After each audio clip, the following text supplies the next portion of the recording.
السلام عليكم ورحمة الله وبركاته. إن الحمد لله نحمده ونستعينه ونستغفره ونؤمن به ونتوكل عليه ونعوذ بالله من شرور أنفسنا ومن سيئات أعمالنا. من يهده الله فلا مضل له ومن يضلله فلا هادي له. وأشهد أن لا إله إلا الله وحده لا شريك له. وأشهد أن محمدا عبده ورسوله. أما بعد فأعوذ بالله من الشيطان الرجيم. بسم الله الرحمن الرحيم.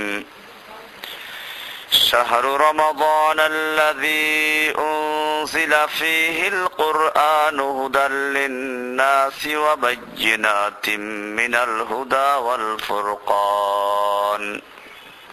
وقال رسول الله صلى الله عليه وسلم: من قام رمضان إيمانا واحتسابا غفر له ما تقدم من ذنبه. আল্লাহ সুবহানাহু ওয়া তাআলার মহান দরবারে লাখ শুকরিয়া জ্ঞাপন করছি, যিনি আমাদেরকে রমজানুল কারীমের পূর্ব মুহূর্তে শাবান মাসের শেষ দিকে আজিমপুর কলোনিতে মহিলাদের উদ্দেশ্যে কিছু কথা বলার জন্য এবং শোনার জন্য বসার তৌফিক ইনায়েত করেছেন। এজন্য বলি আলহামদুলিল্লাহ। আল্লাহ সুবহানাহু ওয়া তাআলা যাদের মঙ্গল কামনা করেন, যাদের ভালোবাসেন, কেবলমাত্র তাদেরকেই দ্বীনের সঠিক জ্ঞান অর্জন করার তৌফিক দান করেন। আল্লাহর রাসূল সাল্লাল্লাহু আলাইহি ওয়াসাল্লাম বলছেন: মান ইউরিদিল্লাহু বিহি খায়রান ইউফাক্কিহু ফিদ্দীন। আল্লাহ রাব্বুল আলামিন যেই ব্যক্তির কল্যাণ কামনা করেন, যেই ব্যক্তির মঙ্গল কামনা করেন, একমাত্র তাকেই দ্বীনের সহি জ্ঞান অর্জন করার তৌফিক দান করেন। আমরা আজকে যখন মেয়ে লোকেরা বিভিন্ন বাজারে অর্ধনগ্ন বা উলাঙ্গপনা বেহায়াপনার সাথে জড়িত হয়ে মার্কেটে ঘোরাঘুরি করছে, যখন মেয়েরা বিভিন্ন পরপুরুষের সঙ্গে সময় কাটাচ্ছে, সেই মুহূর্তে আপনাদেরকে আল্লাহ রাব্বুল আলামিন যে এই দ্বীনের কথা শোনার জন্য বসার তৌফিক এনায়েত করেছেন, এটা নিশ্চয়ই আল্লাহ রাব্বুল আলামিনের এক বিরাট অনুগ্রহ এবং সত্যিকার আল্লাহ তাআলা আপনাদেরকে ভালোবেসেছেন তারই প্রমাণ করে। কোরআনুল কারীমে আল্লাহ সুবহানাহু ওয়া তাআলা বলেন: লাইন শাকারতুম লাযীদান্নাকুম। হে আমার বান্দা বান্দিরা, তোমরা যদি আমার নেয়ামতকে পেয়ে তার শুকরিয়া আদায় করো, আমি তোমাদের সে নেয়ামতকে আরো অনেক গুণে বৃদ্ধি করে দিব। পক্ষান্তরে যদি আমার নেয়ামতকে পেয়ে তোমরা আমার নেয়ামতের অশুকরি করো, অকৃতজ্ঞতা করো, আমি তোমাদেরকে কঠিন শাস্তি দিব। এটা আমাদের জন্য বিরাট সৌভাগ্য। আজকে আপনারা দ্বীনের কথা শোনার সুযোগ পাচ্ছেন। আমাদের অনেক বোনেরা আছে দুনিয়ার বিভিন্ন প্রান্ত থেকে, যারা ইন্টারনেটের মাধ্যমে আমাদের লেকচার শুনে, বক্তব্য শুনে তারা কান্নাকাটি করেন যে আমরা আপনার বক্তব্য সরাসরি শুনতে পাচ্ছি না, আমরা আপনার লেখা বইগুলো পাচ্ছি না, আমরা বিভিন্ন রকমের বিভ্রান্তমূলক বক্তব্য শুনে দ্বীন থেকে দূরে সরে যাচ্ছি। কোরআন এবং হাদিসের এই জন্য সহি জ্ঞান অর্জন করার সুযোগ লাভ করা, এটা আল্লাহর সবচেয়ে বড় নেয়ামত। আমাদের সামনে রমজানুল করিম। এই রমজান মাসে আমরা রমজানকে কিভাবে বরণ করব? আমরা দেখি একদল নারী পুরুষ বর্ষ বরণ করার জন্য ব্যস্ত হয়ে যায়। নববর্ষ, পান্তা ভাত, আরো কত কিছু এরা করে। আর একদল মুমিন তারাও তৈরি হয় রমজানুল করিমকে বরণ করার জন্য, ইস্তেকবাল করার জন্য, রমজানকে স্বাগত জানাবার জন্য। আল্লাহর রাসূল সাল্লাল্লাহু আলাইহি ওয়াসাল্লাম এই রমজানুল করিম সম্পর্কে বলেছেন যে রমজান মাস এমন একটা মাস যে মাসে তুসাফফাদু ফিহি শায়াতিন, শয়তানকে শিকলাবদ্ধ করা হয়। রমজান মাসে তুফাত্তাহু ফিহি আবওয়াবুল জান্নাহ, জান্নাতের সমস্ত দরজাগুলো খুলে দেওয়া হয়। সুবহানাল্লাহি ওয়া বিহামদিহি। ওয়া তুগলাকু আবওয়াবুন নার, জাহান্নামের সমস্ত দরজাগুলোকে বন্ধ করে দেওয়া হয়। আল্লাহর রাসূল সাল্লাল্লাহু আলাইহি ওয়াসাল্লাম বলছেন ফিহি লাইলাতুল কদর, রমজান মাসের মধ্যে রয়েছে লাইলাতুল কদর। হিয়া খায়রুম মিন আলফি শাহর, যে রাত হাজার মাসের চেয়ে উত্তম।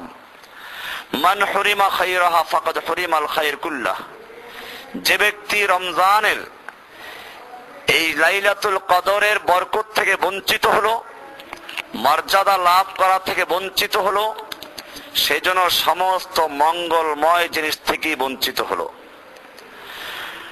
আল্লাহর রাসূল সাল্লাল্লাহু আলাইহি ওয়াসাল্লাম আরো বলছেন ইউগফারু লিস-সাইমিন ইলা আখির লাইলাতিন মিন রমাদান, রমজান মাসের শেষ রাতে রমজানের রোজা যারা পালন করেছে তাদের সমস্ত গুনাহ খাতাগুলোকে ক্ষমা করে দেওয়া হয়। এজন্য রমজান মাসের মর্যাদা অনেক বড়। রমজানের কেন এত মর্যাদা? কোরআনুল কারীমে আল্লাহ রাব্বুল আলামিন বলছেন শাহরু রমাদান আল্লাযী উনজিলা ফীহিল কুরআন, রমজান মাস হচ্ছে সে মাস যে মাসে কোরআনুল কারীমকে নাজিল করা হয়েছে। বোঝা গেল কোরআন নাজিলের মাস হওয়ার কারণে এই রমজানের এত বড় মর্যাদা। আমরা বাংলাদেশে অনেক দিবস পালন করে থাকি, ভাষা দিবস, তারপরে স্বাধীনতা দিবস, বিজয় দিবস। এই দিনগুলো কত এলো কত গেল, পৃথিবীর কোনো মানুষ খোঁজ রাখার প্রয়োজন মনে করে নাই। কিন্তু যখন এই নির্দিষ্ট দিনে বিশেষ কোনো ঘটনা ঘটলো, তার কারণেই এই দিনগুলোর মর্যাদা বেড়ে গেল। ঠিক এরকম ভাবে পৃথিবীর ইতিহাসে রমজান মাস কত এলো কত গেল কেউ খবর রাখার প্রয়োজন মনে করে নাই।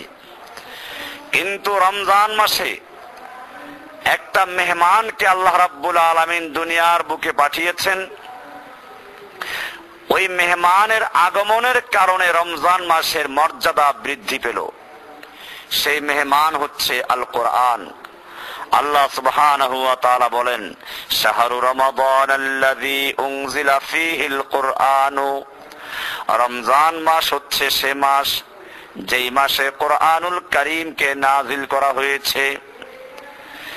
এই কোরআনুল কারীমের কারণেই মূলত আমাদের নবীজিরও মর্যাদা। এই কোরআন যে মাসে নাজিল হয় সে মাসের মর্যাদা বেড়ে যায়। এই কোরআন যে রাতে নাজিল হয়েছে সে রাতের মর্যাদা বেড়ে গেল। আল্লাহ বলছেন ইন্না আনজালনাহু ফি লাইলাতুল কদর, আমি কোরআনকে নাজিল করেছি লাইলাতুল কদরে। ওয়া মা আদরাকা মা লাইলাতুল কদর, আপনি জানেন কি লাইলাতুল কদর কি জিনিস? লাইলাতুল কদর খায়রুম মিন আলফি শাহর, লাইলাতুল কদর হচ্ছে হাজার মাসের চেয়ে উত্তম। এই কোরআনুল কারীমের কারণে আমাদেরও মর্যাদা। আমরা কোরআনুল কারীমকে যত বেশি পড়াশোনা করব, গবেষণা করব, আমল করব, আমাদের মর্যাদা তত বেড়ে যাবে। সেজন্য আমরা রমজানুল কারীমকে সামনে রেখে কিছু আলোচনা পেশ করব। অন্তরের কান দিয়ে আমরা এগুলো শুনবো। আমি প্রথমেই কোরআনুল কারীমের সূরা তওবার 111 নম্বর আয়াতটা পেশ করছি, যেটা প্রত্যেকটা মুমিনের জন্য অত্যন্ত গুরুত্বপূর্ণ। আল্লাহ তাআলা এখানে বলছেন, ইন্নাল্লাহা আশতারা মিনাল মুমিনিনা আনফুসাহুম ওয়া আমওয়ালাহুম বিআন্না লাহুমুল জান্নাহ। নিশ্চয়ই আল্লাহ তাআলা ইশতারা ক্রয় করেছেন মিনাল মুমিনিন মুমিনদের থেকে, আনফুসাহুম ওয়া আমওয়ালাহুম তাদের জান এবং মালকে, বিআন্না লাহুমুল জান্নাহ জান্নাতের বিনিময়ে। আপনারা জানেন বেচা কিনা করতে হলে কয়টা জিনিস দরকার হয়? 4টা জিনিস। একজন বিক্রেতা, একজন ক্রেতা, আর হচ্ছে যে পণ্য বিক্রি হচ্ছে, আর হলো মূল্য। এখানে আয়াতে লক্ষ্য করলে আপনি দেখবেন আল্লাহ তাআলা বলছেন ইন্নাল্লাহা আশতারা, নিশ্চয় আল্লাহ তাআলা ক্রয় করেছেন। ক্রেতা হচ্ছেন কে? আল্লাহ। বিক্রেতা হচ্ছে কে? মিনাল মুমিনিন, মুমিনরা, মুমিনদের থেকে আল্লাহ ক্রয় করছেন। কি ক্রয় করেছেন? পণ্যটা কি? আনফুসাহুম ওয়া আমওয়ালাহুম, মুমিনদের জান এবং মাল। এবারে বিনিময়টা কি? বিআন্না লাহুমুল জান্নাহ, জান্নাতের বিনিময়ে। এটা নিশ্চিত যে যে ব্যক্তি কিনে তার কাছে ওই জিনিসটার মূল্য আছে বলেই তো কিনে। বিক্রেতার প্রয়োজন নাই, কিন্তু ক্রেতার প্রয়োজন আছে বলে সে কিনে। অথচ আমাদের জান মাল সবকিছুর মালিক কে? আল্লাহ। আল্লাহ তাআলা সবকিছুর মালিক হওয়া সত্ত্বেও আমাদের জান মাল ক্রয় করে নিচ্ছেন। কি জন্য? এটা গুরুত্ব বুঝাবার জন্য যে আমাদের একটা বড় কাজ করতে হবে। সেই কাজটা কি?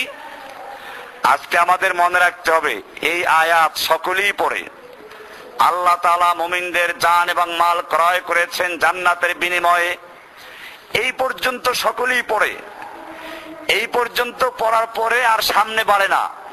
তাবলীগওয়ালারা বলেন, অন্যান্য পীর সাহেবেরা বলেন, রাজনীতিবিদরা বলেন, সকলেই এই আয়াতটা পড়ে, কিন্তু এই পর্যন্ত পড়ে ওই যে ইন্ডিয়া যেরকম ফারাক্কার বাঁধ দিয়ে নদীর পানির স্রোত অন্যদিকে ঘুরিয়ে দিয়েছে, ঠিক এরকম ভাবে আল্লাহর কালামের এই আয়াতটাকে তেলাওয়াত করে মানুষেরা আর এক দিকে ঘুরিয়ে দেয়। সেজন্য আজকে আমরা জানবো যে আল্লাহ যে মুমিনদের জান এবং মাল ক্রয় করেছেন, সেই জান মাল আল্লাহ তাআলার কাছে হস্তান্তর করতে হবে, নাকি বিক্রয় করে আপনি মাল দিবেন না? বিক্রয় করে নিশ্চয়ই মাল তাকে দিতে হবে। এবারে আল্লাহ তাআলা বলছেন, আয়াতটা আপনারা কোরআন খুলে দেখবেন, সূরা তওবার 111 নম্বর আয়াত। আল্লাহ তাআলা বলছেন, এবারে তোমাকে বাজার যেতে হবে। বাজারটা কি? ইউকাতিলুনা ফি সাবিলিল্লাহি, তারা আল্লাহর রাস্তায় লড়াই করে, যুদ্ধ করে, কিতাল করে।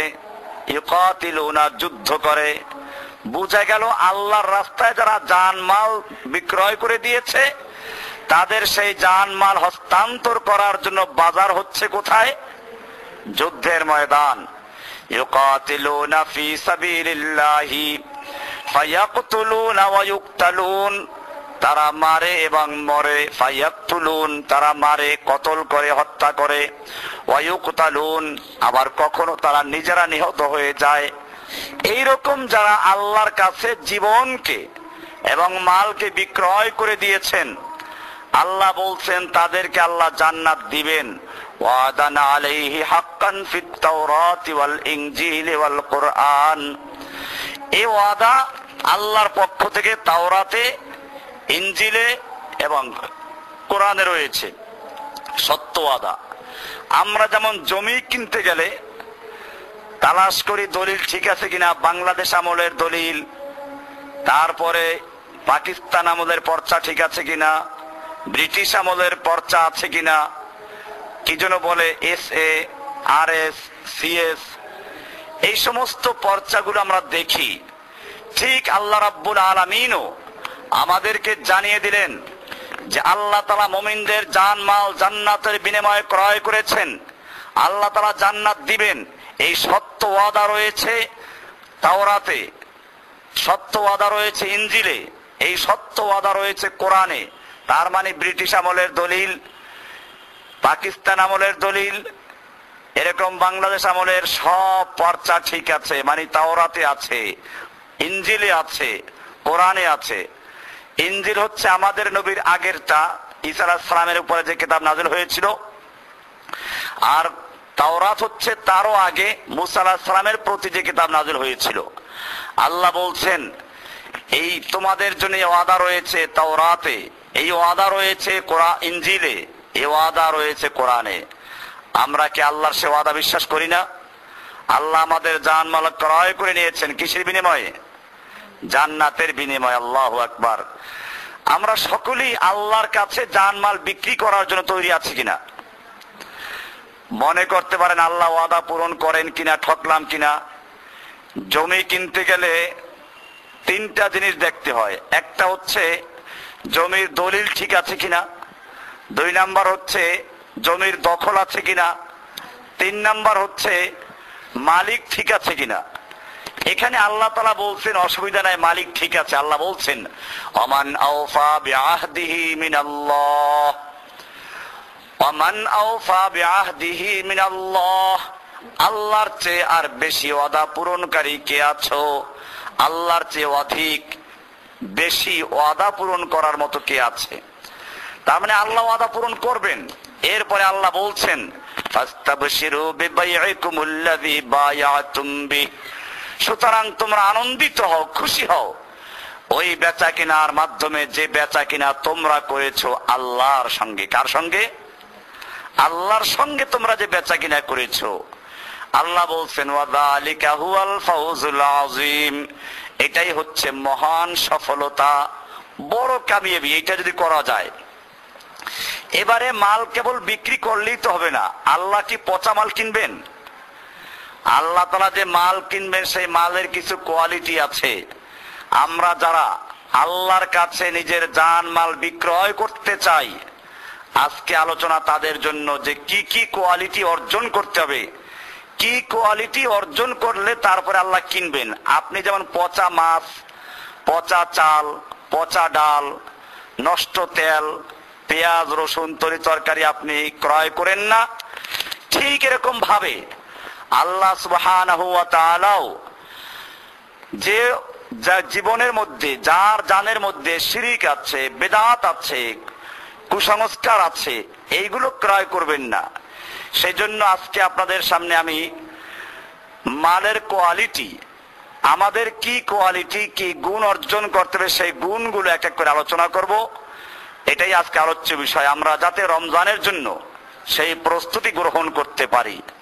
এই জন্য কিতাবুল আকায়েদ যেটা আপনাকে দেওয়া হয়েছে আপনাদের হাতে, এই কিতাবুল আকায়েদ পড়বেন। এখানে দেখবেন শিরকের উপরে দীর্ঘ আলোচনা আছে, প্রায় 350 প্রশ্নের উত্তর এখানে দেওয়া আছে, যেগুলো আপনাদের প্রত্যেকটা মুসলিমের জন্য জরুরি। আমি এটার নাম দিয়েছি কিতাবুল আকায়েদ না খালি, বরং আকীদা, ইসলামী আকীদার প্যাকেজ। একটা প্যাকেজের মধ্যে যেমন সব থাকে, এখানে সবই আছে আলহামদুলিল্লাহ। আল্লাহর উপর ঈমান আনার কি অর্থ, ফেরেশতার উপর ঈমান আনার কি অর্থ, রাসূলদের প্রতি ঈমান আনার কি অর্থ, ইসলাম কি অর্থ, ঈমান কি অর্থ, কে মুমিন কে মুসলিম, এই জাতীয় অনেকগুলো প্রশ্ন। এরপরে আছে প্রচলিত শিরিক বেদাত, এই সমস্তগুলো বর্জন করে তারপরে আমরা এই কোয়ালিটিগুলো অর্জন করব। আসুন এবারে সূরা তওবার 112 নম্বর আয়াতে আল্লাহ তাআলা বলছেন, আল্লাহ তাআলা যে মুমিনদের থেকে জান এবং মাল ক্রয় করেছেন তাদের মধ্যে এই গুণগুলো থাকতে হবে। এই আয়াতে 9টা গুণ, 9টা বৈশিষ্ট্য, 9টা কোয়ালিটি আলোচনা করেছেন। আমরা এক এক করে শুনবো। আল্লাহ তাআলা বলছেন আত-তাইবুন আল-আবিদুন আস-সাআবিদুন আল-হামিদুন as-সাইহুন আর-রাকিউন as-সাজিদুন al-আমিরুনা বিল মা'রুফ ওয়ান-নাহুনা আনিল মুনকার ওয়াল-হাফিজুনা লিহুদুদিল্লাহ ওয়া বাশশিরিল মুমিনিন।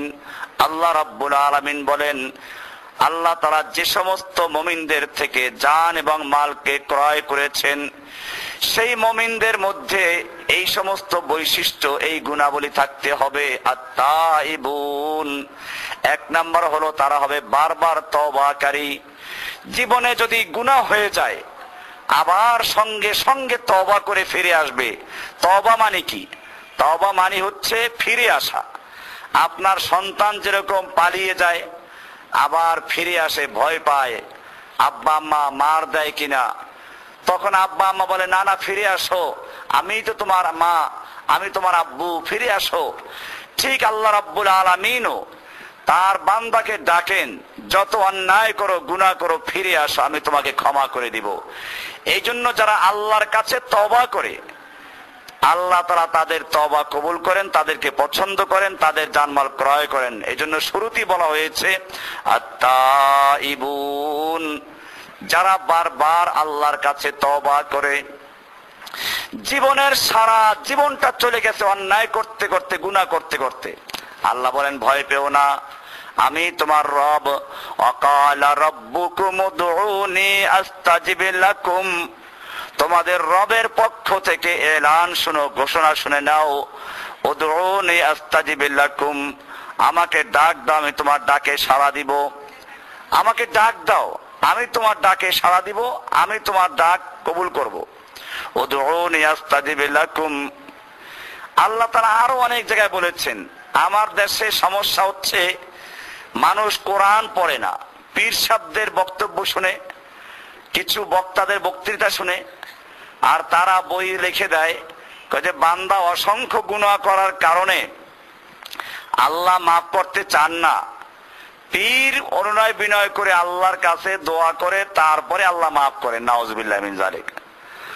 আমরা নামাজে দাঁড়িয়ে বলি আলহামদুলিল্লাহি রাব্বিল আলামিন থেকে শুরু করে ইয়াকা না'বুদু, আমরা সরাসরি আল্লাহকে বলছি ইয়াকা না'বুদু, আমরা কেবলমাত্র তোমারই গোলামি করি।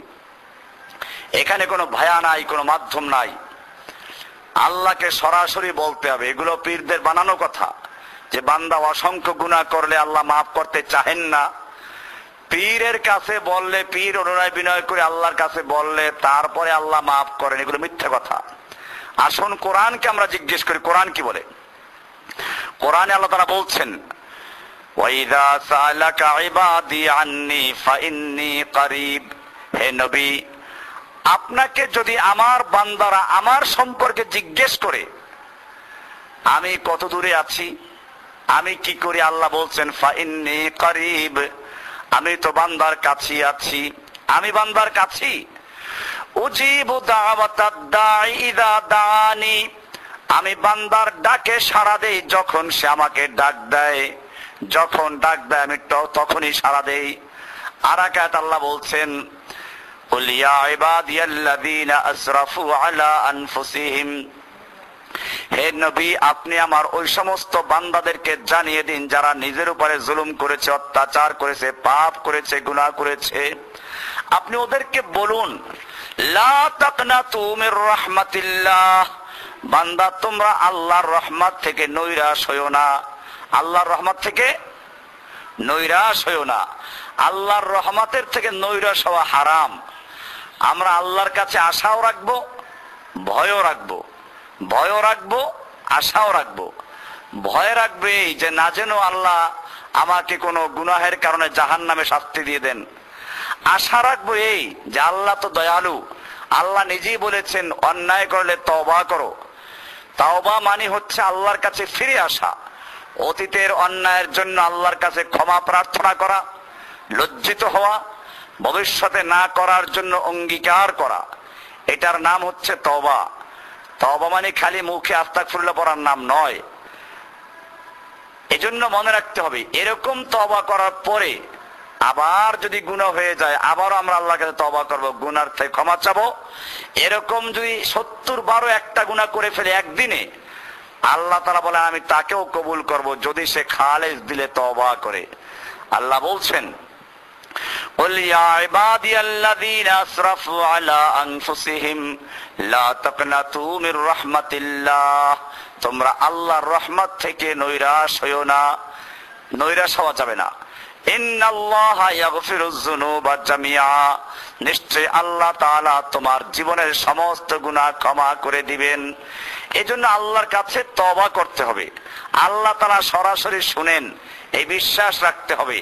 আল্লাহ তাআলা আমার অন্তরের খবর জানেন, আমার কথা শুনেন, এই বিশ্বাস রেখে আল্লাহর কাছে দোয়া করতে হবে। কোরআনে আল্লাহ তাআলা বলে দিচ্ছেন, ওয়া নাহনু আকরাবু ইলাইহি মিন হাবলিল ওয়ারিদ, বান্দা আমি তোমার গর্দানের শাহরগের চেয়েও কাছে। ওয়ারিদ, ওয়ারিদ মানে হচ্ছে তোমার মুখের থেকে বের হবে, আমি সঙ্গে সঙ্গে তোমার কথাটা শুনে নিব। এই জন্য একটা মোবাইল কোম্পানিও নাম দিয়েছিল ওয়ারিদ। তারা হয়তো এই শব্দটা কোরআন থেকে নিয়েছিল।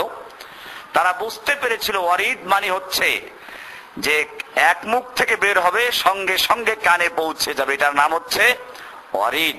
আল্লাহ কোরআনে জানিয়ে দিচ্ছেন, বান্দা আমি তোমার গর্দানের শাহরগের চেয়েও কাছে। এই জন্য প্রথম গুণ আমাদের তওবা করতে হবে। আত্তাইবুন, রমজান মাস আমাদের সামনে, আমরা আমাদের জীবনের সব গুনার থেকে তওবা করব। এক নাম্বার বৈশিষ্ট্য হচ্ছে কি? আত্তাইবুন। আল্লাহ রাব্বুল আলামিন যেই সমস্ত মুমিনদের থেকে তাদের জান এবং মাল ক্রয় করে নিয়েছেন, তাদের প্রথম গুণ হচ্ছে আত্তাইবুন, তারা আল্লাহর কাছে প্রত্যাবর্তনকারী, তওবাকারী। দুই নাম্বার হচ্ছে আল আবিদুন, তারা আল্লাহর কাছে বেশি বেশি ইবাদত করে, তারা ফরজ নামাজগুলো ঠিক মতো পড়ে, রুকু সেজদা ঠিক মতো করে, রুকুর থেকে সোজা দাঁড়ায়, সেজদার মধ্যে গিয়ে স্থির হয়ে যায়, কাকের মতো ঠোকর মারে না, ঠিক মতো ভাবে আল্লাহর ইবাদত করা, সিয়াম পালন করে, যাকাত আদায় করে, হজ করে, সবগুলো তারা ঠিক মতো পালন করে। আল আবিদুন। এখানেও মনে রাখতে হবে, পীর সাহেবরা এখানেও সর্বনাশ করেছে।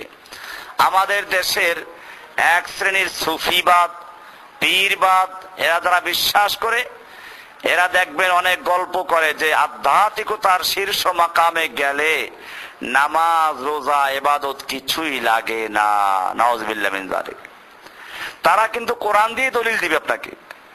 কোরআনের একটা আয়াতে আছে, সূরা জুমারের 99 নম্বর আয়াতে বলা আছে, ওয়াবুদ রাব্বাকা হাত্তা ইয়াতিয়াকাল ইয়াকিন, তুমি তোমার রবের ইবাদত করো যতক্ষণ পর্যন্ত ইয়াকিন না আসে। তো ইয়াকিন আসলে ইবাদত লাগবে না, এইটা দিয়ে ওরা দলিল দেয়, এই তো ইয়াকিন আসলে লাগবে না। ইয়াকিন মানে আধ্যাত্মিকতার চূড়ান্ত মাকাম। আমরা এই আয়াতের অর্থ আল্লাহর নবী সাল্লাল্লাহু আলাইহি সাল্লাম কি করেছেন দেখব। আপনারা তাফসিরে ইবনে কাসির আপনাদের কাছে আছে, দেখে নেবেন।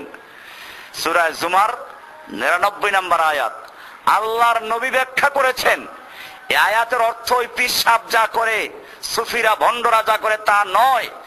আয়াতের অর্থ হচ্ছে ওয়াবুদ রাব্বাকা, তুমি তোমার রবের ইবাদত করো, হাত্তা ইয়াতিয়াকাল ইয়াকিন, যতক্ষণ ইয়াকিন না আসে। আর এখানে ইয়াকিন মানে হচ্ছে মৃত্যু। তার মানে মৃত্যু পর্যন্ত আল্লাহর ইবাদত করতে থাকতে হবে, কারো জন্য কোনো ক্ষমা নাই। আমাদের নবীজি সারা জীবন ইবাদত করেছেন। আপনারা হাদিস পড়ুন, বুখারীর কিতাবুস সালাতের মধ্যে দেখবেন, আল্লাহর নবী যখন অসুস্থ হয়ে পড়লেন, মসজিদে যাওয়ার মতো ক্ষমতা নেই, এবার এশার সালাতের আযান হয়ে গেল। আল্লাহর নবী সাহাবায়ে কেরামদের জিজ্ঞেস করলেন, নামাজ কি হয়ে গেছে? সাহাবায়ে কেরাম কি বললেন? ইয়ান্তাজিরুনাকা ইয়া রাসূলুল্লাহ, হে নবী আপনার জন্য অপেক্ষমান রয়েছে, আপনি গেলেই তো জামাত শুরু হয়ে যাবে। আল্লাহর নবী উযু করলেন, বেহুশ হয়ে পড়লেন, চার বার বেহুশ হয়ে গেলেন। পঞ্চমবারে আবু বকরকে বললেন যে নামাজ পড়াও, মরু আবা বকরিন ইউসাল্লি বিন নাস, তোমরা আবু বকরকে বলো সে যেন লোকদের ইমামতি শুরু করে দেয়। আল্লাহর নবীর আদেশ প্রাপ্ত হয়ে আবু বকর সিদ্দিক রাদিয়াল্লাহু তাআলা আনহু আল্লাহর নবীর যায় নামাজে দাঁড়িয়ে, মুসাল্লায় দাঁড়িয়ে নামাজ আদায় করা শুরু করলেন। এবারে আল্লাহর নবী একটু সুস্থ হলেন, ওযু করলেন, দুইজন সাহাবীকে ডাকলেন, এক পাশে আলী এক পাশে বেলাল। দুজন সাহাবীর কাঁধে ভর দিয়ে আল্লাহর নবী এবারে মসজিদে জামাতে হাজির হওয়ার জন্য রওনা হলেন। বুখারীর হাদিসে বলা হয়েছে, ওয়ারে জেলাহু তাখুত্তানি বিল আরদে, আল্লাহর নবীর পা দুটো জমিনের সঙ্গে হেচড়ে হেচড়ে যাচ্ছিল। সুবহানাল্লাহ। যেই নবীর আগের পিছের সমস্ত গুনাহ ক্ষমা করা ছিল, যেই নবী সম্পর্কে আল্লাহ তাআলা কোরআনে স্পষ্ট বলেছেন, লিয়াগফিরা লাকাল্লাহু মা তাকাদ্দামা মিন যামবিকা মা তাআখারা। হে নবী, আল্লাহ তাআলা আপনার আগের পিছের সমস্ত গুনাহ ক্ষমা করে দিয়েছেন। সেই নবী মৃত্যু রোগে আক্রান্ত অবস্থায়ও, অসুস্থ থাকা অবস্থায়ও দুজন সাহাবীর কাঁধে ভর দিয়ে মসজিদে রওনা হলেন, আর পা দুটো জমিনের সঙ্গে হেঁচড়ে হেঁচড়ে যাচ্ছিল। এরপরেও যদি কোনো পীর বলে, কোন সুফি বলে, কোন দরবেশ বলে যে আধ্যাত্মিকতার শীর্ষ মাকামে গেলে নামাজ রোজা লাগে না, সেগুলো পীর না শয়তান? পরিষ্কার শয়তান। এই জন্য মনে রাখতে হবে, আল্লাহ তাআলা কারো জন্য ইবাদতকে মাফ করে দেন নাই। এই জন্য রমজান সামনে আমরাও বেশি করে ইবাদত করব। 2 নম্বর কোয়ালিটি বলছিলাম, আল আবিদুন, তারা ইবাদতকারী হবে, আল্লাহর ইবাদত করবে। কোন অবস্থাতেই তারা আল্লাহর ইবাদত থেকে গাফেল হবে না। হ্যাঁ, তবে মেয়ে লোকের জন্য মাসিক ঋতুস্রাব চলাকালীন অবস্থায় নামাজ আল্লাহ মাফ করে দিয়েছেন, সেজন্য মাফ। রোজা মাফ করা হয় নাই, তবে ওই অবস্থায় রোজা রাখবে না, পরে কাজা করবে। এটা ভিন্ন জিনিস, আল্লাহর পক্ষ থেকে অনুমতি দেওয়া আছে। কিন্তু এরকম অনুমতি যাদের জন্য দেওয়া হয় নাই, তাদের জন্য কোন অবস্থাতে রোজা নামাজ মাফ হয় না। এগুলো ভণ্ডামি কথা। এই লোকগুলো নিজেরা নামাজ পড়ে না, মানুষদেরকে মুরিদ বানিয়ে তাদের থেকে পয়সা কামাই করে। এই জন্য এগুলোর থেকে বাঁচতে হবে আমাদেরকে। আল আবিদুন, আমি সূরা তওবার 112 নম্বর আয়াতের থেকে মুমিনদের কোয়ালিটি, যে মুমিনদের জান মাল আল্লাহ ক্রয় করেছেন, সেই মালগুলো কেমন হবে, সেই মুমিনদের বৈশিষ্ট্যগুলো কি হবে, সেগুলো আলোচনা করছি। 3 নম্বর বৈশিষ্ট্য হচ্ছে আল হামিদুন, তারা সকল ক্ষেত্রে আল্লাহ তাআলার প্রশংসা করবে।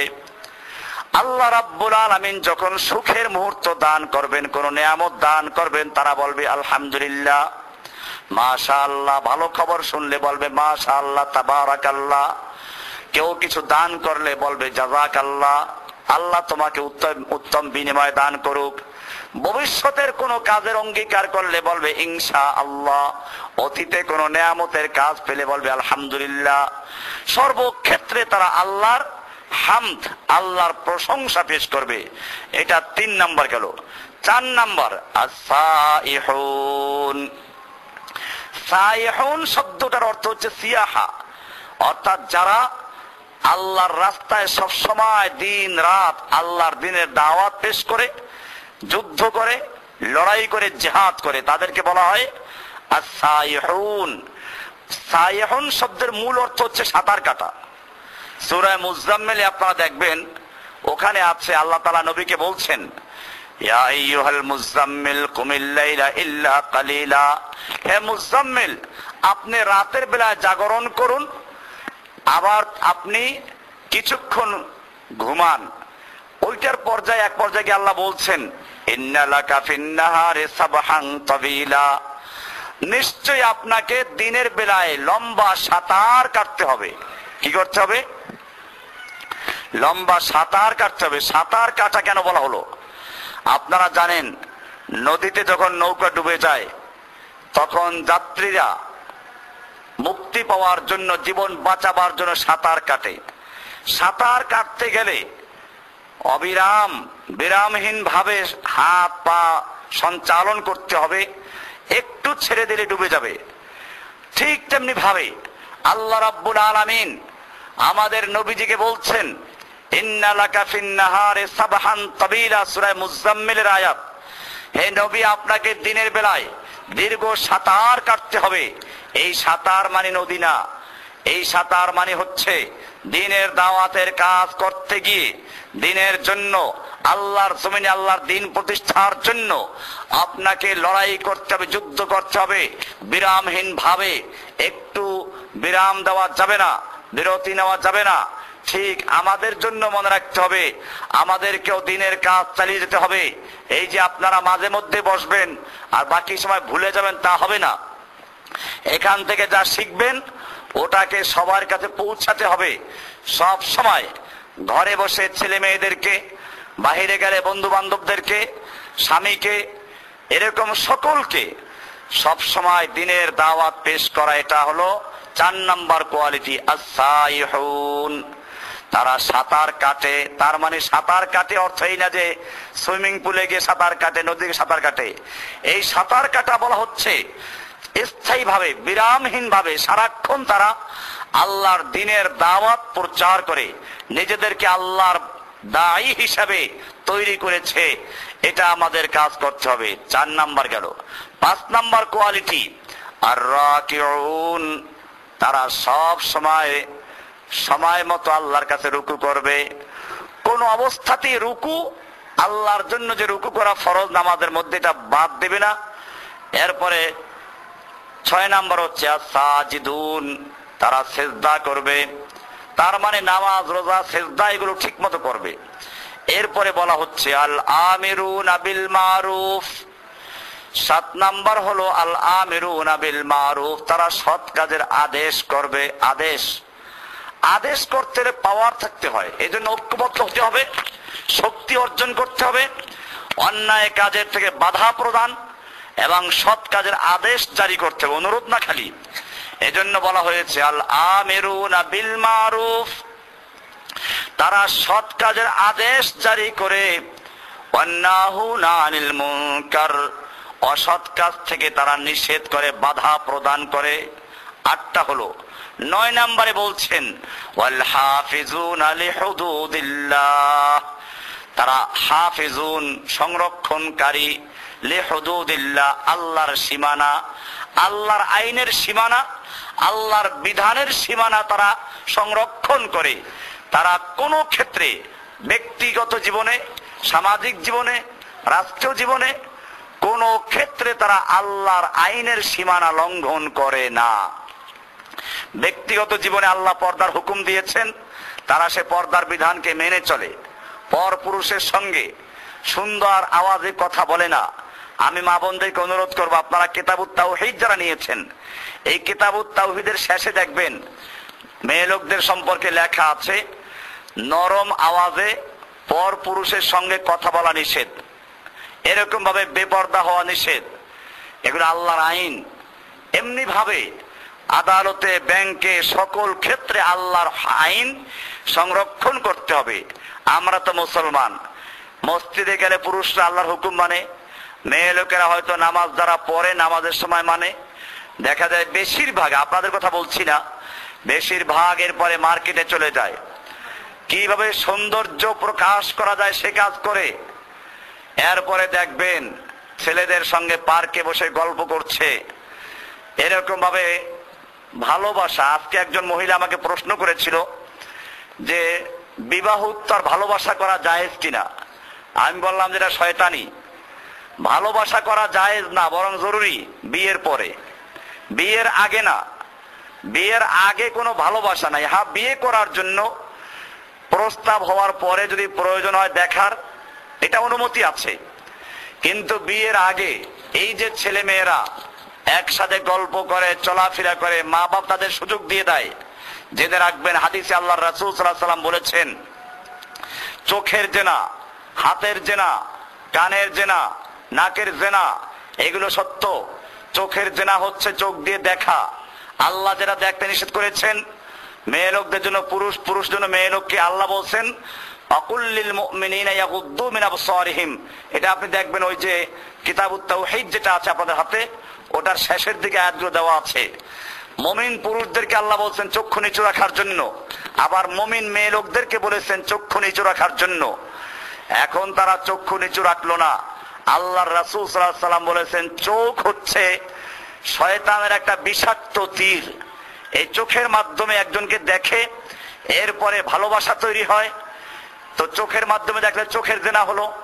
এরপরে মুখে এটা নিয়ে কথা বলে, মুখের জেনা হলো। এরপরে কান দিয়ে তার কথা শুনে কানের জেনা হলো। এরপরে অন্তরে কল্পনা করে অন্তরের জেনা হলো। এইরকম হাত দিয়ে ধরলো, হাতের জেনা হলো।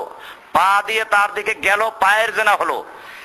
এইগুলো অতিক্রম করার পরে সর্বশেষ হচ্ছে লজ্জাস্থান দিয়ে জেনা করা। এই জন্য মা বোনদেরকে ভালো করে সতর্ক থাকতে হবে, এই শয়তানের যেন তীর আমাদেরকে গ্রাস করতে না পারে। চোখের হেফাজত করা। আমি যে বিষয়টা বলছিলাম, এরকম ভাবে আল্লাহর সীমানা রক্ষা করা, যেটা বলা হচ্ছে সুদ খাওয়া যাবে না, ব্যাংকে গেলে সুদ চলে, আল্লাহ বলছেন সুদ হারাম, আমাদের সরকারগুলো লাইসেন্স দিয়ে সুদকে হালাল করে দিচ্ছে। আল্লাহ বলছেন চোরের হাত কাটার বিধান দিয়েছেন চোর বন্ধ করার জন্য, ওরা সেটা বাতিল করেছে। আল্লাহ তাআলা বলছেন মূর্তি পূজা করা যাবে না, আমাদের সরকারগুলো সেই মূর্তি তৈরি করে করে রাস্তার মোড়ে বসাচ্ছে আর মানুষকে এই মূর্তি পূজায় বাধ্য করছে, মানুষেরা মূর্তির সামনে ফুল দিচ্ছে।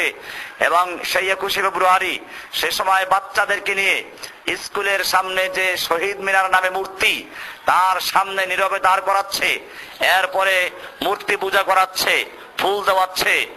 এই সবগুলো হচ্ছে পদে পদে আল্লাহর আইনের সীমা রেখা লঙ্ঘন করা। আল্লাহ তাআলা বলছেন 9 নম্বর কোয়ালিটি, যে মুমিনদের থেকে আল্লাহ মুমিনদের জান এবং মাল ক্রয় করে নিয়েছেন তাদের সর্বশেষ কোয়ালিটি হচ্ছে এখানে এই আয়াতে, আল হাফিজুনা লিহুদুদিল্লাহ, তারা আল্লাহর হুদুদ, আল্লাহর আইনের সীমানা তারা রক্ষা করে, সংরক্ষণ করে। আল্লাহ রাসূল সাল্লাল্লাহু আলাইহি ওয়াসাল্লাম বুখারীর হাদিসে বলেন, সহিহ হাদিস এটা, যে আল হালালু বায়্যিনুন ওয়াল হারামু বায়্যিনুন, আল্লাহর পক্ষ থেকে হালাল স্পষ্ট, হারামও স্পষ্ট, কিন্তু বাইনাহুমা মুস্তাবিহাতুন, এই দুইয়ের মধ্যবর্তী আছে কিছু মুস্তাবিহাত, সন্দেহযুক্ত জিনিস। এখন সরকারি যদি খাস ভূমি আছে যেখানে সরকারের পশুগুলো চারণ ভূমি, আগে এরকম রাজা বাদশাদের ভূমি থাকতো, তো ওখানে যদি কোনো ব্যক্তি মালিকানার কোনো বকরি বা কোনো ঘোড়া গিয়ে মুখ দিত তার শাস্তি হতো। আল্লাহর রাসূল সাল্লাল্লাহু আলাইহি ওয়াসাল্লাম বলছেন এই প্রত্যেকটা রাজা বাদশার যেমন সংরক্ষিত খাস ভূমি থাকে, আল্লাহরও সংরক্ষিত এলাকা আছে, তা হচ্ছে আল্লাহর নিষিদ্ধ সমূহ, আইন সমূহ। এখন যেই রাখাল সতর্ক, সে ওই নিষিদ্ধ এলাকার ধারে কাছেও যায় না। ঠিক এরকম ভাবে যেই মুমিনরা আল্লাহর কাছে জান এবং মাল বিক্রয় করে দিবে, তারা আল্লাহর নিষিদ্ধ দূরের কথা, আল্লাহর নিষেধের ধারে কাছেও যাবে না, সন্দেহযুক্ত জিনিসগুলো তো তারা লিপ্ত হবে না। এই জন্য আল্লাহ রাসূল সাল্লাল্লাহু আলাইহি ওয়াসাল্লাম বলেছেন, দা মা ইউরিবুকা ইলা মা লা ইউরিবুক, সন্দেহযুক্ত জিনিসকে বর্জন করে সন্দেহ মুক্ত জিনিসগুলো গ্রহণ করো। আমরা কোরআনুল কারীমের সূরা তওবার 111 আয়াতে জানলাম যে আল্লাহ তাআলা মুমিনদের জান এবং মাল ক্রয় করে নিয়েছেন জান্নাতের বিনিময়ে। আল্লাহ হচ্ছেন ক্রেতা, মুমিন হচ্ছে বিক্রেতা। মুমিনের জান মাল হচ্ছে পণ্য আর জান্নাত হচ্ছে বিনিময়, মূল্য। এই মূল্য জানমালটা কেমন হতে হবে তার কিছু গুণ আমরা এখান থেকে জানলাম সূরা তওবার 112 নম্বর আয়াতে। এরপরে আমি আরো কিছু আলোচনা করছি সূরা আলে ইমরানের 17 নম্বর আয়াত থেকে। আল্লাহ তাআলা সেখানে আরো কিছু কোয়ালিটি বয়ান করেছেন। এই মুমিনদের এই গুণগুলো অর্জন করতে আপনারা খুব ভালো করে এগুলো শুনবেন, যেন রমজানকে সামনে রেখে আমরা এই কোয়ালিটি, এই গুণগুলো আমাদের মধ্যে অর্জন করতে পারি। তাহলেই কেবলমাত্র আল্লাহ আমাদের জীবন এবং আমাদের মাল ক্রয় করে নিবেন, নতুবা আল্লাহ আমাদের মাল কিনবেন না। শিরক যুক্ত, বেদাত যুক্ত, কুসংস্কার যুক্ত, দুর্বল, এরকম নোংরা এই পচা মাল আল্লাহ তাআলা কিনবেন না। সেজন্য আরো কিছু কোয়ালিটি সূরা আলে ইমরানের 17 নম্বরে আল্লাহ বলছেন। এখানে 5টা আছে, আগের 9টা, এখানে আছে 5টা। এটা আমরা এক এক করে শুনবো। 1 নম্বর আস-সাবিরিন, 2 নম্বর হচ্ছে আস-সাদিকিন, 3 নম্বর হলো আল-কানিতিন, 4 নম্বর হলো আল-মুনফিকিন, 5 নম্বর হলো আল-মুস্তাগফিরিন বিল আসহার। 1 নম্বর কোয়ালিটি এখানে আস-সাবিরিন। এই মুমিনরা হবে সাবিরিন, ধৈর্যশীল, অটল থাকবে তারা। ধৈর্য মানে এই না যে আপনাকে একজন থাপ্পড় দিল এক গালে আর এক গাল পেতে দিলেন যে ভাই ব্যথা পেলেন কিনা, যেটা আমাদের তাবলিগের ভাইরা বলে থাকে। এরা দেখবেন এই তাদের যে ইসলাম, সেই ইসলামে কারোর সঙ্গে মারামারি নাই, কুফাররা মারবে আমরা মার খাবো না, এটা না। এই জন্য মনে রাখতে হবে সবর শব্দের অর্থ এইটা না যে একজনে মারলো আমি ধৈর্য ধারণ করে দাঁড়িয়ে থাকলাম, কিছু বললাম না। সবর মানে হচ্ছে অটল, বিপদে আপদে ধৈর্য ধারণ করা, দৃঢ়তা ঠিক রাখা, অটল থাকা, যেন কোন রকম দুর্বলতা না আসে, এটার নাম হচ্ছে সবর। আল্লাহ রাসূল সাল্লাল্লাহু আলাইহি সাল্লামের কাছে সাহাবীর অভিযোগ করেন, ইয়া রাসূলুল্লাহ, আমরা তো মরে যাচ্ছি, আপনি কি দোয়া করবেন না, আল্লাহকে ডাকবেন না আমাদের জন্য? আমরা তো শেষ হয়ে যাচ্ছি জুলুম নির্যাতনে মক্কায় বসে। আল্লাহ রাসূল সাল্লাল্লাহু আলাইহি সাল্লাম বললেন, তোমরা আগের যুগে যারা ছিল তোমাদের আগে, তাদের এক একজনকে লোহার পেরেক মেরে রৌদ্রে চিৎ করে ফেলে রাখা হতো, করাত দিয়ে মাথা পর্যন্ত চিরে রাখা হতো, তাদেরকে গর্ত করে তার মধ্যে জীবন্ত কবর দেওয়া হতো। এরকম আল্লাহ রাসূল সাল্লাল্লাহু আলাইহি সাল্লাম সাবধান করেছেন। মনে রাখতে হবে, সাবর মানে হচ্ছে এই অটল থাকা, বিপদে আপদে মানুষের তিরস্কার করলো, মানুষের নির্যাতন করলো, জুলুম করলো, এক্ষেত্রে সবর করা। কারণ দিনের কথা যদি সহিভাবে বলতে চান, তাহলে জেনে রাখবেন আপনার উপরে বিপদ আসবে, মানুষেরা তিরস্কার করবে। আর যদি তাবলীগওয়ালাদের মতো খালি লা ইলাহা মানে কিছুর থেকে কিছু হয় না, আল্লাহর থেকে হয়, দোকানে খাওয়ায় না, চাকরিতে খাওয়ায় না, ব্যবসা বাণিজ্যে খাওয়ায় না, আল্লাহ খাওয়ায়, লা ইলাহার মানে এইটা বলেন, তাহলে আপনাকে কেউ কিছু বলবে না।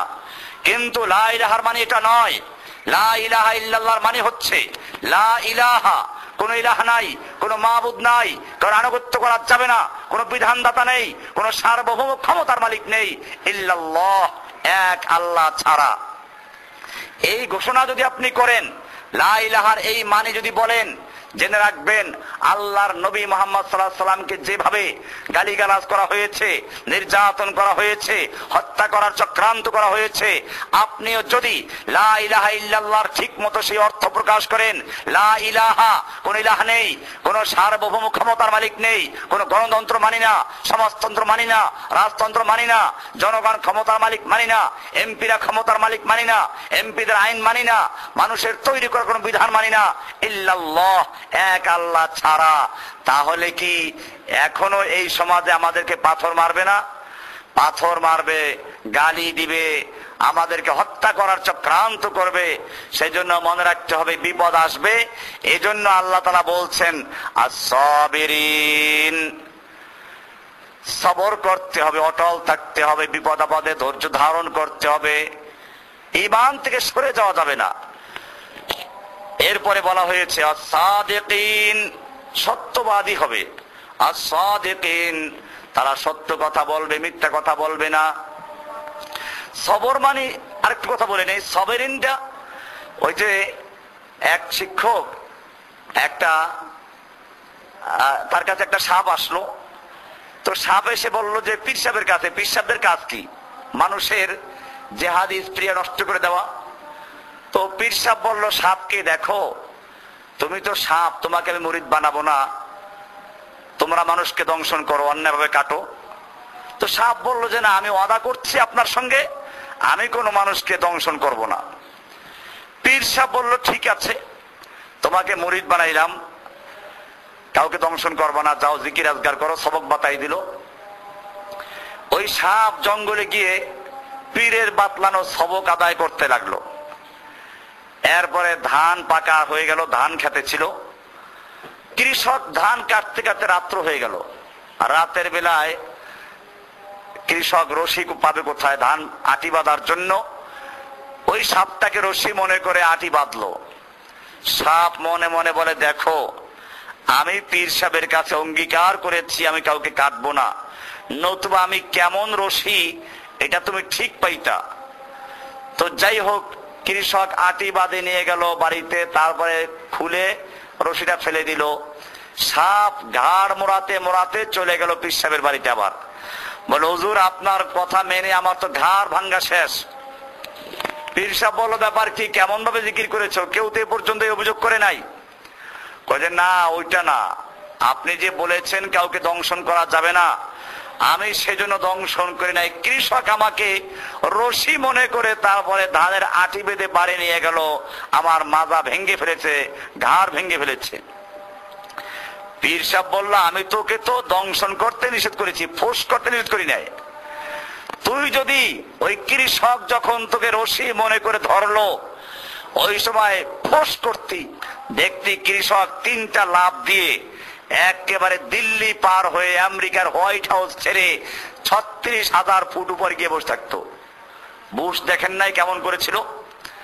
আমাদের মনে রাখতে হবে, আজকে মুসলমানরা সবরের ভুল ব্যাখ্যা করার কারণে, মিথ্যা ব্যাখ্যা করার কারণে আজকে মুসলিমদেরকে কুফফাররা হত্যা করছে, জুলুম নির্যাতন করছে।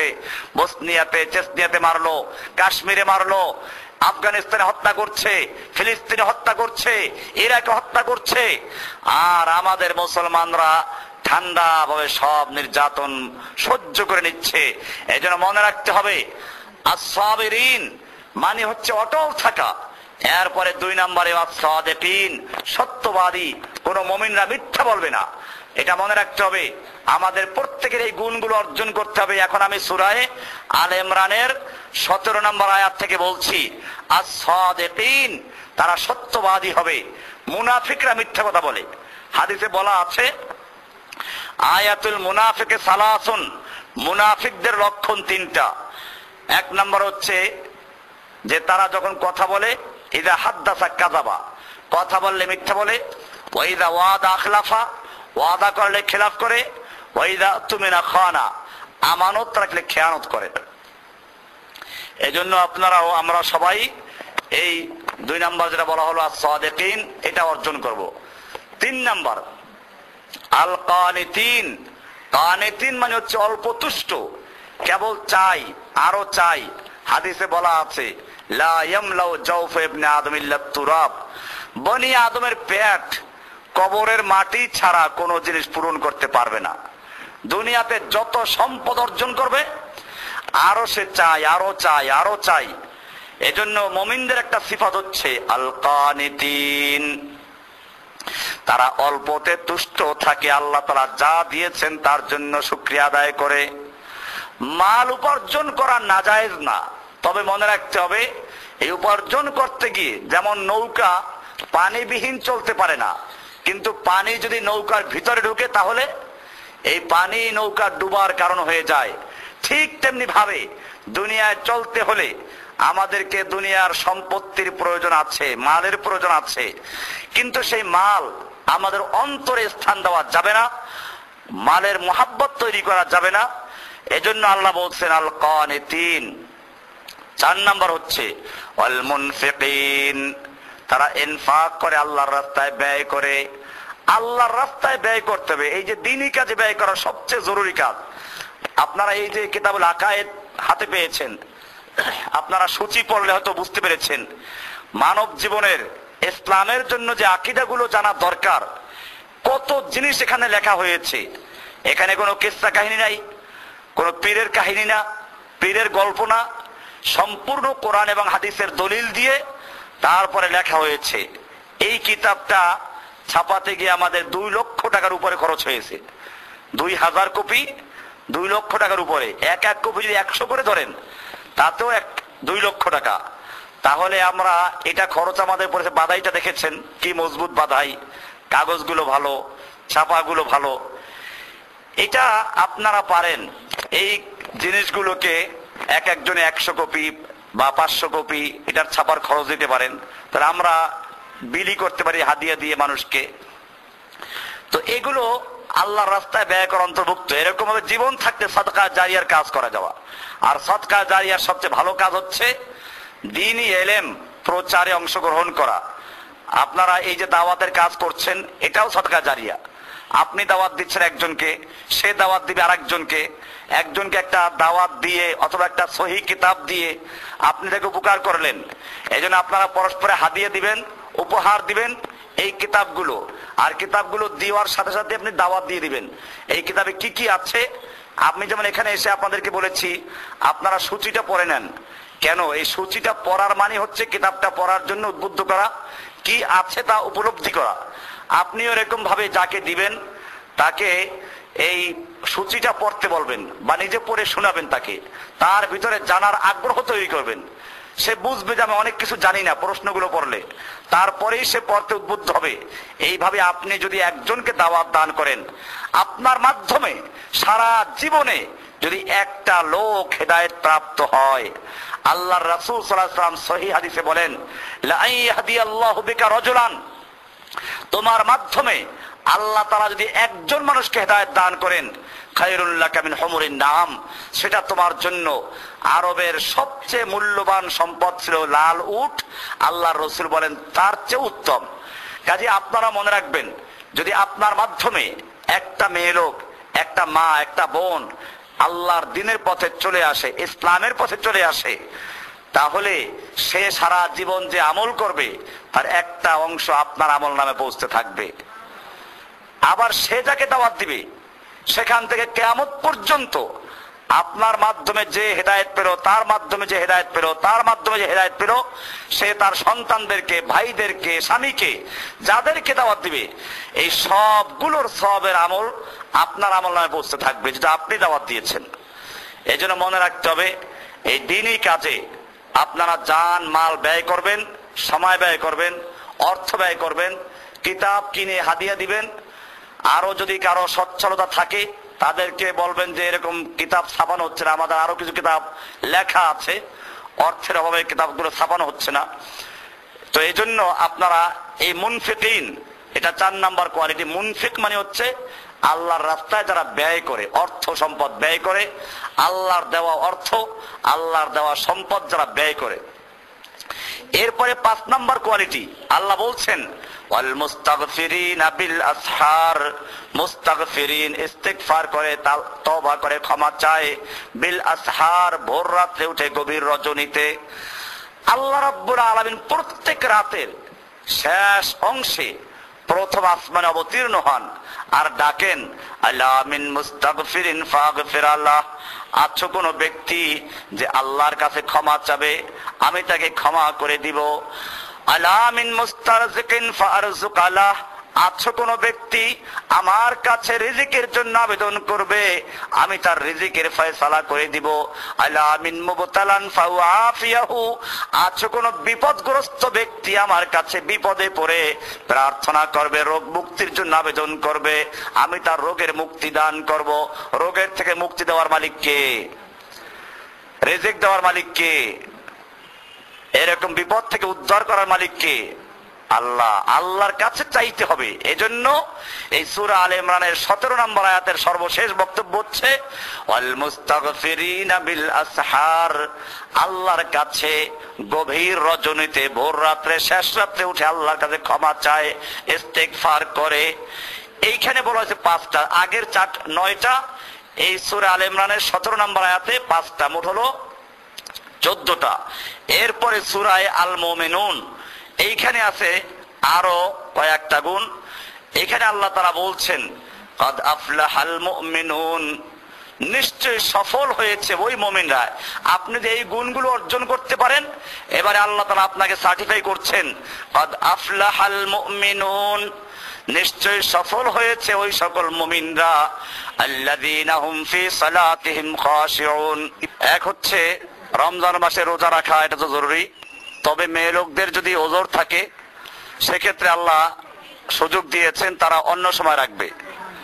রমজান মাসে রোজার ফজিলত সম্পর্কে আল্লাহ রাসূল সাল্লাল্লাহু আলাইহি ওয়াসাল্লাম বলছেন, কুল্লু আমালি ইবনে আদম লাহুল হাসানাতু বিআশরি আমসালিহা ইলা 700 দিফিন, বনি আদমের যে কোনো নেক আমল, সব আমলগুলো 10 গুণ থেকে 700 গুণ পর্যন্ত বৃদ্ধি করা হয়। আল্লাহ তাআলা বলেন, ইল্লা সিয়াম, তবে রোজা ছাড়া, ফাইন্নাহু লি ওয়া আনা আজজি বিহি, রোজা যেহেতু শুধুমাত্র আমার জন্য রাখা হয়, আমি কেবলমাত্র এর প্রতিদান দিব, বিনিময় দান করব। আল্লাহ নিজেই এর বিনিময় দিবেন। আল্লাহ তাআলা বলছেন, তারাকা শাহওয়াতাহু ওয়া তাআমাহু ওয়া শারাবাহু মিন আজলি, রোজাদার ব্যক্তি তার শাহওয়াত, তার খানা পিনা, এই সবগুলো আমার জন্য ত্যাগ করে, আমি তার জন্য নিজে প্রতিদান দান করব। রোজা সম্পর্কে আল্লাহর রাসূল আরো বলেন, মান সামা রমাদান ঈমানান ওয়া ইহতিসাবান গুফিরা লাহু মা তাকাদ্দামা মিন যামবিহি, যে ব্যক্তি রমজান মাসে ঈমানের সঙ্গে সওয়াবের উদ্দেশ্যে রোজা রাখে, আল্লাহ তাআলা তার জীবনের সমস্ত গুনাহগুলো ক্ষমা করে দেন। তবে শর্ত আছে, পূর্ণ ঈমান, শিরক মুক্ত ঈমান। আপনারা আমার ওই কিতাবুল আকায়েদটা ভালো করে পড়বেন, দেখবেন শিরকের চ্যাপ্টারে একেবারে লম্বা আলোচনা আছে, শিরিক করলে কি অসুবিধা। কোরআনে আল্লাহ তাআলা বলেছেন যে শিরিক যদি কোনো ব্যক্তি করে তাকে আল্লাহ কখনো ক্ষমা করবেন না। এর উপর আয়াত দেওয়া আছে, অনেকগুলো আয়াত। আল্লাহ তাআলা বলছেন, ইন্নাহু মান ইউশরিক বিল্লাহি ফাকাদ হাররামাল্লাহু আলাইহিল জান্নাহ, যে ব্যক্তি আল্লাহর সঙ্গে শিরিক করে আল্লাহ তার জন্য জান্নাতকে হারাম করে দেন। এজন্য আপনারা শিরিক সম্পর্কে জানবেন। শিরিক কি? শিরিক হচ্ছে আল্লাহর মধ্যে বান্দার মধ্যে ভায়া মাধ্যম নির্ধারণ করা। যেমন আমাদের সমাজে অনেকে পীরদেরকে ভায়া মনে করে, কবরওয়ালাকে ভায়া মনে করে। এরকম শবে বরাতে আপনারা দেখেছেন ঢাকার শহরের মাজারগুলোতে টাকা পয়সা দিয়ে মানুষ স্তূপ করে ফেলেছে। এগুলো বেদাত আর এবং শিরিক। কবরওয়ালার কাছে প্রার্থনা করা শিরিক। কোন জীবিত মৃত্যু মানুষকে আল্লাহর মধ্যে ভায়া মাধ্যম মনে করা কি শিরিক? এগুলো আমাদেরকে বর্জন করতে হবে। এরপরে সহি নিয়াত করে রোজা রাখতে হবে। এরপরে রমজান মাসে কিয়াম। কিয়াম মানে হচ্ছে রমজান মাসে আমরা যে তারাবি সালাত আদায় করি। আল্লাহর রাসূল সাল্লাল্লাহু আলাইহি ওয়াসাল্লাম বলছেন, ওমান কামা রমাদান ঈমানান ওয়া ইহতিসাবান, যে ব্যক্তি রমজান মাসে কিয়াম করলো অর্থাৎ দাঁড়িয়ে ইবাদত করলো ঈমানের সঙ্গে, শর্ত হচ্ছে ঈমানের সঙ্গে শিরক মুক্ত ভেজাল মুক্ত ঈমান অর্জন করে সওয়াবের উদ্দেশ্যে, আল্লাহর রাসূল সাল্লাল্লাহু আলাইহি ওয়াসাল্লাম বলছেন, গফিরা লাহু মা তাকাদ্দামা মিন যামবিহি, আল্লাহ তাআলা তার পিছনের সমস্ত গুনাহগুলো ক্ষমা করে দিবেন। তাহলে 2 নাম্বার হলো সিয়াম পালন করা, কিয়াম করা। সিয়াম, কিয়ামুল লাইল, তারাবি, তাহাজ্জুদ এগুলো। এরপরে 3 নাম্বার হলো ইতআমুত তাআম, মানুষদেরকে খাদ্য খাওয়ানো, গরিব দুঃখী অসহায় মানুষকে রমজানে বেশি করে খানা খাওয়ানো। এটা আমরা করব। দান খয়রাতকে বৃদ্ধি করে দেওয়া। আর হাদিসে আসছে আল্লাহর রাসূল সাল্লাল্লাহু আলাইহি ওয়াসাল্লাম এমনি বেশি করে দান করতেন, আর রমজান মাস এলে আরো বেশি দান করতেন। হাদিসে আল্লাহর রাসূল সাল্লাল্লাহু আলাইহি ওয়াসাল্লামকে বলা হয়েছে যে কানা আজওয়াদান নাস, আল্লাহর রাসূল সাল্লাল্লাহু আলাইহি ওয়াসাল্লাম সবচেয়ে বেশি দানশীল ছিলেন আর সবচেয়ে বেশি দান করতেন রমজান মাসে। এটা বুখারী তিরমিজি হাদিস, আনাস থেকে বর্ণিত। তিনি বলেন যে কানা রাসূলুল্লাহ সাল্লাল্লাহু আলাইহি ওয়াসাল্লাম আজওয়াদান নাস ওয়া কানা আজওয়াদা মা ইয়াকুনু ফি রমাদান, আল্লাহর রাসূল সাল্লাল্লাহু আলাইহি ওয়াসাল্লাম বেশি বেশি দান করতেন রমজানে। আমরাও রমজানে বেশি দান করব। এই রমজান মাসে আমরা আমাদের যে দিনী কাজগুলো আছে, বিশেষ করে অন্য অন্য ক্ষেত্রে দান করার লোক বহুত পাওয়া যায়, কিন্তু আমাদের দিনী কাজগুলো যে আছে আপনারা জানেন, আমাদের একটা মার্কাজ আছে। সেই মার্কাজের মাধ্যমে আমরা রমজান মাসে এই মাদ্রাসার আলেমদেরকে কম্পিউটার প্রশিক্ষণের নামে তাদেরকে জড়ো করি এবং গোটা রমজান মাস তাদের থাকা খাওয়া ফ্রি। তাদেরকে আমরা কম্পিউটার শিখাই। আসলে এটা একটা সাইনবোর্ড, মূলত এই তাওহীদের দাওয়াত শিখানো। কারণ আলেমদের বিকল্প নেই দাওয়াতের কাজ করার জন্য। কিন্তু দেখা যায় আলেমরা কাহিনী, কিসসা কাহিনী, শিরক বেদাত শিখায়, তাবিজ কবজ শিখায়, কোরআন খতম পড়া শিখায়, অথচ এগুলো সম্পূর্ণ বেদাত। এই জন্য আমরা এই আলেমদেরকে রমজান মাসে শিক্ষা দেই। আপনারা এক্ষেত্রেও দান খয়রাত করবেন। এটা আপনাদের কাছে দাবি, যাকাতের টাকা থেকে, ফিতরা থেকে আপনারা আদায় করবেন। তো যাই হোক, রমজান মাসে 3 নাম্বার কাজ হচ্ছে সাদাকা করা, দান করা। 4 নাম্বার কাজ হলো ইতআমুত তাআম, মানুষদেরকে খাদ্য খাওয়ানো। 5 নাম্বার হলো আল ইজতিহাদ ফি কিরাআতিল কোরআন, বেশি বেশি কোরআন তেলাওয়াত করা। কোরআন তেলাওয়াত করা, কোরআনের অর্থ বোঝা এবং কোরআনের গবেষণা করা, কোরআনকে আমল করা, কোরআনের দাওয়াত পেশ করা। এটা আপনারা রমজান মাসে বেশি করে করবেন, কারণ রমজান মাসেই কোরআন নাজিল হয়েছে। এই রমজান মাসে বেশি বেশি আপনারা দাওয়াতের কাজ করবেন। কোরআন শরীফ তেলাওয়াত করার সময় কান্নার ভাব আসবে। আপনারা মানুষের যে সুরসার দিয়ে কোরআন তেলাওয়াত করে, এটা আসলে সহি না। সহি হচ্ছে মূলত কোরআনের ভিতরে চিন্তা করা, গবেষণা করা, অন্তরের ভিতরে নাড়াচাড়া সৃষ্টি করা। সাহাবায়ে কেরাম যখন কোরআন পড়তেন চোখে পানি আসতো। তো আমরা সেটা করব, আল্লাহর কালামকে পড়বো, কান্নাকাটি করবো আল্লাহর কাছে, গোপনে চোখের পানি ঝরাবো রমজান মাসে। এটা আল্লাহর কাছে বড় প্রিয়, এটা আমরা করব। তারপরে রমজান মাসে আমরা আরেকটা বেশি করব, যাদের সুযোগ আছে, ইতিকাফ করা। মেয়ে লোকে ইতিকাফ করবে ঘরে বসে, একটা নির্দিষ্ট জায়গা করে সেখানে ইতিকাফ, শেষে 10 দিন ইতিকাফ করা, যাতে করে আপনার সবে কদর আপনারা অর্জন করতে পারেন। আমি দেখেছি গত বছর পুরো রমজান মাসে মক্কায় ছিলাম, এবারও যাওয়ার খেয়াল আছে। শেষ 10 দিন কমপক্ষে মক্কাতে থাকার খেয়াল। তো আমি আপনাদেরকেও বলবো যে আপনারাও যাদের সুযোগ আছে রমজান মাসে ওমরা করতে যাও, ওমরা করতে যাবেন। এদিক সেদিক ঘোরাফেরা না করে, এই ব্যাংকক সিঙ্গাপুর না ঘুরে রমজান মাসটা মক্কা মদিনায় কাটাবেন। দেখবেন যে আল্লাহর রহমত কিভাবে পাওয়া যায়। রমজান মাস সারা রাত্রে ইবাদত চলে, মক্কাতে প্রথমে এশার নামাজ হয়, তারপরে তারাবি হয়, তারাবির পরে একটু বিশ্রাম নিয়ে বাইরে খাওয়া দাওয়া করে আবার এসে 1টা থেকে কিয়ামুল লাইল শুরু হয় একেবারে সেহরির আগ পর্যন্ত। এরপরে সেহরি খেয়ে তারপরে ফজর, এই ফজরের নামাজ পড়ে আমরা ঘুমাতাম। তো মনে রাখবেন রমজান মাসের রাত্রটাকে বেশি করে আল্লাহর জন্য কাটানো, এরপরে রমজান মাসে লাইলাতুল কদরকে তালাশ করা, এজন্য ইবাদত করা, এরপরে বেশি বেশি করে জিকির, দোয়া, ইস্তেগফার করা, আল্লাহর কাছে বেশি করে জিকির করা, দোয়া করা, ইস্তেগফার করা, এরপরে রমজান মাসে খেলাধুলা, হাসি তামাশা এগুলো বর্জন করা। এইভাবে আমরা রমজানকে পালন করব। আজকে আলোচনা ছিল আমার মূলত রমজানকে সামনে রেখে আমরা রমজানকে কিভাবে স্বাগত জানাবো, রমজানকে কিভাবে বরণ করব, রমজানে আমরা কি করব। তো প্রথম কাজ হচ্ছে এই, আমরা রমজানের প্রস্তুতির জন্য সর্বপ্রথম নিজের আকীদার ভিতর থেকে সমস্ত শিরিক বেদাতকে বর্জন করে আমরা নিজেরা পূর্ণ ইসলামে প্রবেশ করব। ইসলামে প্রবেশ করতে হলে প্রথমে 2টা সাক্ষী দিতে হয়, আশহাদু আল্লা ইলাহা ইল্লাল্লাহ একটা, ও আশহাদু আন্না মুহাম্মাদান আবদুর রাসূল একটা। এই 2 সাক্ষী বুঝে শুনে দিতে হবে। আমরা কিসের সাক্ষী দিচ্ছি? আমি গত আলোচনায় বলেছিলাম আমাদের দেশের মানুষ মুসলমান, কালমা পড়েছে কিন্তু বুঝে নাই। এই কালমা পড়ার দ্বারা লাভ নাই। আমাদের মনে রাখতে হবে দুনিয়ার আদালতে যদি কেউ যায় সাক্ষী দেওয়ার জন্য, আদালত জিজ্ঞেস করো তুমি কে? কয় যে আমি তো খুনের মামলা সাক্ষী। বলে আচ্ছা বলো কে খুন করেছে? কয় তা তো জানি না। কাকে করলো? কয় তাও জানি না। আদালত কি বলবে? বেটা ফাজলামি করার জন্য আসছো, জেলে ঢুকে দেবে, পুলিশ ডাকো। আমরা এরকম সাক্ষ্য দিচ্ছি আশহাদু আল্লা ইলাহা ইল্লাল্লাহ বলে, আমি সাক্ষ্য দিচ্ছি আল্লাহ ছাড়া কোনো ইলাহা নেই, কোনো মাবুদ নাই। আর অপরদিকে আল্লাহর সাহেব আইন একটাও মানি না, এরা মুসলমান দাবি করে। আমি বলি আশহাদু আল্লা ইলাহা ইল্লাল্লাহ, আল্লাহ ছাড়া কারো সার্বভৌম ক্ষমতার মালিক নাই। আবার আমরা বুঝি যে দেশের জনগণ সমস্ত ক্ষমতার মালিক, সংসদ সমস্ত ক্ষমতার মালিক। এরা আল্লাহর আইন বাতিল করে বিকল্প আইন তৈরি করে তাদেরকে আমরা মানি। আবার সাক্ষ্য দেয় আশহাদু আল্লা ইলাহা ইল্লাল্লাহ।